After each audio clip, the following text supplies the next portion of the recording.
Continuamos en la UNED y estamos en el grado de Historia de España. En concreto, estamos hablando de la Guerra Civil Española, 1936-1939. Estábamos hablando de la contrarrevolución de Franco.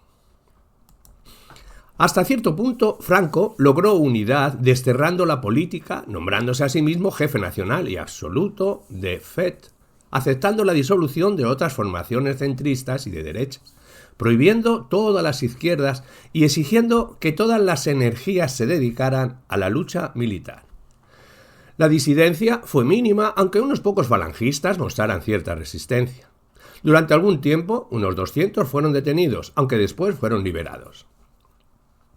El único problema de relevancia podría haber sido que al llegar el invierno de 1937, Mola, Queipo de Llano y otros generales ya estaban descontentos con la soberbia que Franco estaba mostrando al ejercer su dictadura personal. Con todo, el propio Mola insistió ante sus colegas en que cualquier posible cambio político habría de posponerse hasta la hora de la victoria.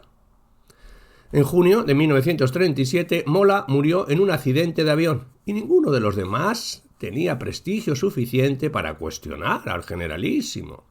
Si en algún momento alguno se pasaba un poco de la raya, Franco le privaba inmediatamente del mando hasta que mostrara signos de contrición. Mes a mes, el dictador se iba convenciendo de su carácter providencial y de que sus especiales dones superaban a los del resto de los mortales. Para él, su régimen era algo ecléctico y singularmente español, aunque adoptara la conformación entonces habitual y en boga en Europa central y oriental, la de un Estado autoritario, regido por un partido único nacionalista. Lejos quedaron las referencias que en las primeras semanas Franco había hecho al modelo portugués más moderado.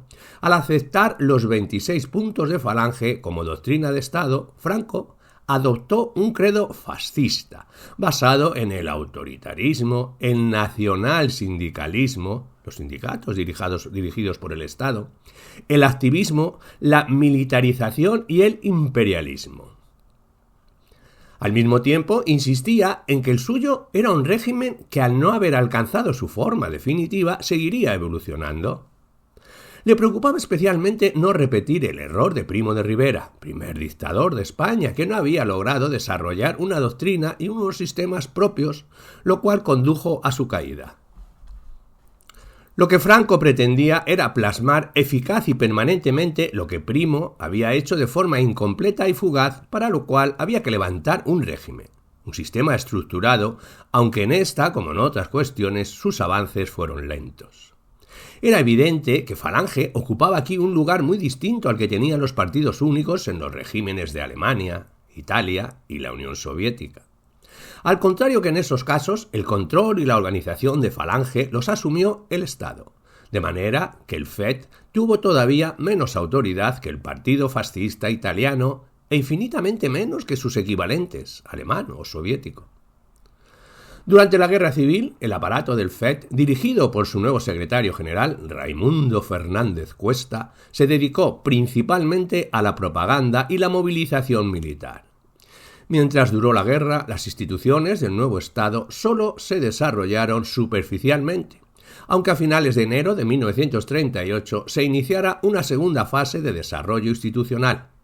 La Junta Técnica del Estado, dirigida por militares, que llevaba 16 meses gestionando el régimen sublevado, fue sustituida por un gobierno ordinario, que con ministros en su mayoría civiles acentuó todavía más la censura, sirviéndose de una nueva y draconiana ley de prensa, comenzando poco a poco a erigir el Sistema Nacional de Sindicatos Estatales, conocido como nacionalsindicalismo. Los militares eran más importantes que el partido único, y posteriormente, cuando el cuñado de Franco y ministro de la Gobernación, Ramón Serrano Súñer, encabezó una visita de la Victoria a Roma, en junio de 1939, uno de los generales que le acompañaba explicó a un alto cargo fascista italiano que la principal diferencia entre la Italia de Mussolini y la España de Franco radicaba en que el papel que en la primera desempeñaba el partido fascista, en la segunda lo tenía el ejército. Esa afirmación, sin embargo, era un tanto exagerada. Franco era muy consciente de que una dictadura puramente militar estaría condenada al fracaso. Aunque destinó a un número considerable de oficiales del ejército de tierra y la marina a cargos de relevancia gubernamentales, sobre todo entre 1936 y 1945, para Franco esos nombramientos se hacían a título individual y no constituían una representación corporativa de las Fuerzas Armadas. Franco sabía que el movimiento nacional, como se llamaba frecuentemente a la causa de los sublevados, se había desarrollado gracias al apoyo de actores políticos bastante diversos. En consecuencia, al comenzar a erigir lentamente una estructura de Estado más compleja durante la segunda mitad de la Guerra Civil, otorgó cierta representación a los militares, la élite monárquica, los falangistas radicales, los carlistas y a los llamados católicos políticos, surgidos de los muchos seguidores que tenía la CEDA, en tanto que también incorporó a unos cuantos especialistas puramente técnicos. Si el ejército y la falange fueron dominantes durante la primera década, este equilibrio de poder cambiaría notablemente con posterioridad, ya que Franco no dejó de reconocer la diversidad de lo que después se llamaría familias políticas. Su cuñado y ministro de la Gobernación, Serrano Suñer, que antes de la guerra había destacado en la CEDA, se convirtió en líder principal de la nueva falange, aunque nunca llegara a la Secretaría General del movimiento. Y entre 1937 y 1940 dominó prácticamente la política interna. Pero posteriormente, al alterarse el equilibrio de poder durante la Segunda Guerra Mundial, el propio Franco fue acercándose a sectores más moderados. La tendencia del dictador a incorporar la diversidad a su régimen autoritario, unitario, proporcionó a este alternativas que le permitirían prolongar su vida durante muchos años. El apoyo de la Iglesia fue fundamental. Cuando el conflicto tomó el cariz de una guerra de religión, se olvidó la pretensión inicial de Mola, que tenía pensado mantener la separación entre Iglesia y Estado. El papel del catolicismo radicaba en las actividades religiosas, la educación y por ende en la provisión de peso espiritual a la causa, algo que, siendo de vital importancia, poco o nada tenía que ver con el régimen político. Franco recuperó el regalismo que caracterizaba a la monarquía tradicional, que, reconociendo las especiales prerrogativas de la Iglesia, no aceptaba merma alguna en la autoridad del Estado, lo cual afectaba la capacidad de nombramiento de los principales cargos eclesiásticos, algo que el Vaticano no admitió. Aunque la religión recuperó en gran medida su papel en la zona franquista, al finalizar la guerra, algunos de los privilegios eliminados por la República seguían suspendidos con el fin de utilizarlos como arma de negociación política. En 1945, el régimen de Franco se presentaría como el Estado más católico del mundo, pero el papado no tenía por qué estar de acuerdo. Ambas partes no firmarían un concordato hasta pasados 16 años, en 1953, cuando el régimen se había vuelto más moderado y había conseguido cierta rehabilitación internacional. En todo ese tiempo se siguió apreciando la disonancia cognitiva que suscitaba la yuxtaposición de las doctrinas fascistas de Falange y las normas eclesiásticas. Los falangistas intentaron superarla proclamando ardientemente su identidad católica, y a pesar de las constantes contradicciones, su éxito, en ese sentido, fue mayor que el de ningún otro movimiento fascista, con la posible excepción de las ustachas croatas, la Guardia de Hierro de la Rumanía ortodoxa. Mientras no terminó la guerra, la jerarquía católica se mostró en extremo discreta, intentando no convertir esas contradicciones en un problema. Hablemos de el papel de Marruecos español. Una de las numerosas paradojas de la guerra fue que la causa nacional de identidad, tan acendradamente católica, también tuviera cierto apoyo en el territorio musulmán del protectorado marroquí. Este había sido la zona primordial en la preparación del golpe, y el papel de las unidades militares marroquíes, compuestas por voluntarios musulmanes, fue esencial, sobre todo durante los primeros 7 meses de combate. Durante los 2 años siguientes fueron reclutados muchos más voluntarios musulmanes, ahora procedentes también del Marruecos y la Argelia francesa. Es posible que en las tropas de Franco se integraran hasta 80.000 musulmanes, lo cual supuso casi el 7% de su fuerza de combate. Ese contingente sufrió un desproporcionado número de bajas, ya que murieron en torno a 11.000 de sus hombres. Ese índice de mortalidad, algo más del doble que sufrieron los dos ejércitos españoles juntos, coincidió más con el de las unidades navarras y en el bando republicano las brigadas internacionales. Las autoridades militares sublevadas utilizaron con astucia el protectorado, reconociendo tanto a los líderes tradicionales locales como a las nacientes figuras nacionalistas.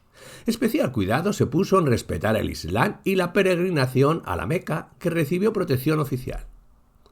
Durante el reclutamiento, las autoridades españolas hicieron hincapié en la lucha común contra el ateísmo marxista, en tanto que la soldada que cobraban los voluntarios, sin ser elevada por el contexto europeo occidental, se resultaba muy apetecible para los jóvenes de una de las zonas más pobres del Magreb, que padecía niveles considerables de desempleo. En uno u otro momento, todos los partidos revolucionarios de la zona republicana idearon algún plan para minar la retaguardia franquista, fomentando la insurrección en la colonia, prometiendo la independencia o incluso ofreciéndose a ceder el protectorado a Francia a cambio de ayuda militar directa. Aunque se produjeron algunas negociaciones, todas esas iniciativas acabaron siendo vetadas por el gobierno republicano y también personalmente por Stalin, porque iban en contra de la política general de quitar hierro a la revolución y la subversión y de intentar congraciarse con el Reino Unido y Francia. Cualquier revuelta que tuviera lugar en el Marruecos español podría extenderse al protectorado francés, y los republicanos españoles no podían permitirse la enemistad con Francia. Hablemos de la movilización social y económica. En prácticamente todos los sentidos, el esfuerzo bélico de la zona sublevada se organizó de manera más eficiente que el de sus adversarios. Inicialmente, el territorio, en poder de los alzados, sufrió graves deficiencias industriales, financieras y comerciales, y solo contaba con una ventaja económica, casi el 70% de la producción agrícola nacional. Sin embargo, no tardó en disponer de otra ventaja económica clave: políticas unificadas y centralizadas. Todas las actividades financieras e industriales acabaron siendo reguladas por una serie de organismos nacionales y provinciales, y todos los intercambios con el extranjero, al igual que las exportaciones y el uso de metales y piedras preciosas, estaban controlados por el Estado. En algunos casos, este se hizo directamente cargo de la exportación de artículos esenciales, y para gestionar productos agrícolas clave como el trigo y las almendras se establecieron servicios nacionales, encargados de la financiación, los precios y la comercialización. El ordenamiento de la actividad económica por parte del nuevo Estado no solo fue meticuloso, sino, en general, coherente y eficaz, fomentando el mantenimiento de la producción y el consumo sin dejar de maximizar el potencial exportador, sobre todo de los minerales. Cuando Vizcaya y Asturias fueron conquistadas en 1937, la producción metalúrgica y carbonífera recibió una especial atención, de manera que a finales de 1938 el rendimiento de la industria pesada vasca ya era equiparable al de antes de la guerra. Los salarios retrocedieron a niveles previos a febrero de 1936, y la ley marcial garantizó la paz y la disciplina laborales. Por otra parte, en el sistema bancario imperó la coordinación y, en líneas generales, las entidades de la zona nacional sacaron beneficios durante la guerra, en tanto que la inflación se mantuvo en niveles relativamente moderados. Fue este un sistema improvisado, que pese a todo alcanzó sus objetivos fundamentales. Era inevitable que hubiera quien hiciera trampas y que surgieran ciertas fricciones, y en el ámbito local se impusieron muchas multas, pero en líneas generales se aceptaron las normas de la época bélica. La única zona parcialmente autónoma fue la situada en el centro y el oeste de Andalucía, donde a Franco le pareció prudente ratificar el control regional de Queipo de Llano mientras durara la guerra.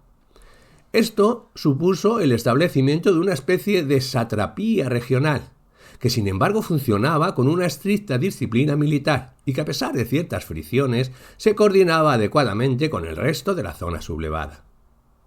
Las fuerzas de Franco también libraron una guerra económica contra el enemigo, hostigando sin descanso a los buques republicanos y tratando por todos los medios de obstaculizar las actividades financieras republicanas en el extranjero.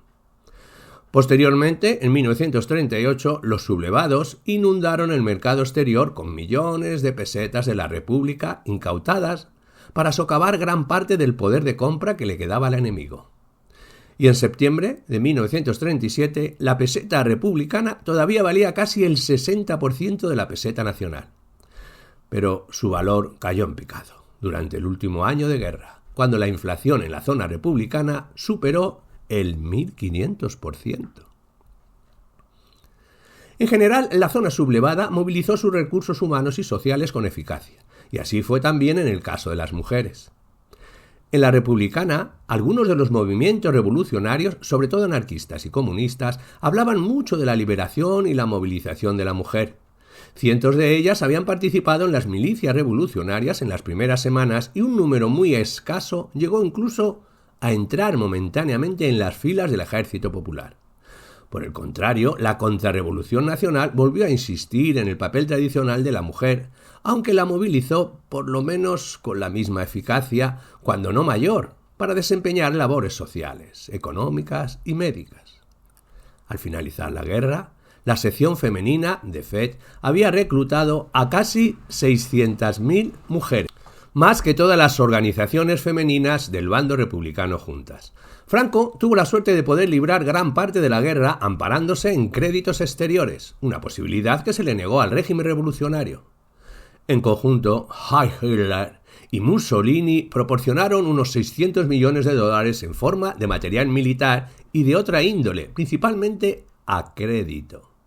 La principal excepción tuvo que ver con la insistencia de Hitler en utilizar parte de los créditos en pesetas para adquirir una parte de 5 empresas mineras, exigiendo también a Franco que abonara una pequeña parte de la deuda con envíos de minerales y víveres. En ocasiones hubo productos valiosos que se consiguieron gracias a otro tipo de financiación. Ese fue el caso de la gran cantidad de petróleo proporcionada por la compañía estadounidense Texaco, así como el de muchos camiones, también de Estados Unidos, vehículos no incluidos en la lista de productos de uso militar objeto de embargo oficial por parte de ese país.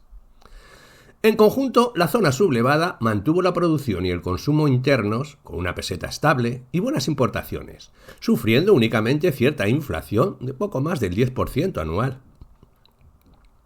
Ese éxito económico fue esencial para la victoria de Franco. Exactamente lo contrario sucedió en la zona republicana, cuyas divisiones políticas generaron a su vez fragmentación territorial, administrativa y económica. Durante el primer año de guerra hubo en ella 6 gobiernos distintos: los oficiales de Madrid y Barcelona, el Consejo de Aragón, anarquistas, y los 3 de la zona norte. Durante el primer año de guerra era habitual que las autoridades locales emitieran monedas o vales propios, de manera que a finales de 1937 más de 2.000 organizaciones diferentes habían emitido en el área republicana cerca de 10.000 clases de billetes y medio centenar de monedas metálicas. Lo mismo podría decirse de los cuantiosos recursos financieros de la República. Durante los primeros meses se establecieron en el exterior numerosas comisiones de compra que funcionaron de forma caótica y despilfarradora. Esas operaciones, realizadas con poca profesionalidad, fueron objeto de estafa por parte de proveedores extranjeros, sufriendo en ocasiones saqueos a manos de sus propios administradores. Los gobiernos regionales y también la CNT cobraban sus propias comisiones. El hecho de que a finales de octubre de 1936 se colocara el crédito que quedaba en manos soviéticas redundó al menos en cierto grado de coordinación.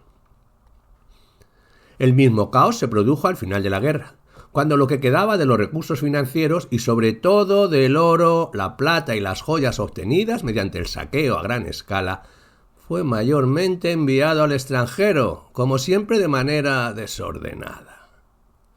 La parte del león se la llevaron las 2 principales facciones socialistas, aunque los anarquistas se quedaron con una parte y Franco recuperó una pequeña cantidad. Gracias al buen tiempo imperante durante el año 1937, la producción agrícola republicana solo se redujo ligeramente, pero más drástica fue la caída de la producción industrial.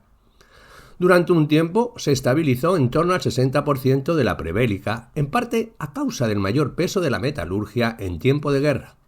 Sin embargo, se redujo enormemente después de marzo de 1938, cuando los sublevados se hicieron con las fuentes principales de producción eléctrica de Barcelona.